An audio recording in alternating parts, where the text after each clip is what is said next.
నువ్వు పొద్దున్న ఒక ఆర్టిస్ట్ని చూశానని చెప్పావే, అది దా చూడు.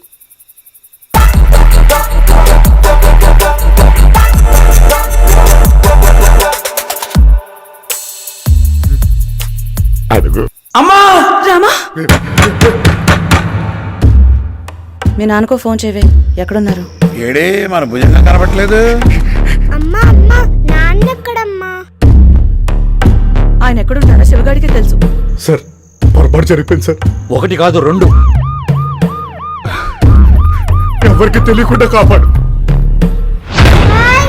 నాన్న హలో, కొంచెం మెల్లగా మాట్లాడు ప్లీజ్. లోనొక్కటి బయటొక్కటి తైతక్కల వేషం, ఈ తప్పులు ఈ తిప్పలు మన పొట్టల కోశం. సిరే వరకు తెగదే జంజాటం, మన ఊరి రామాయణం ఇది మనలోని రామాయణం. మన ఊరి రామాయణం ఇది మనలోని రామాయణం.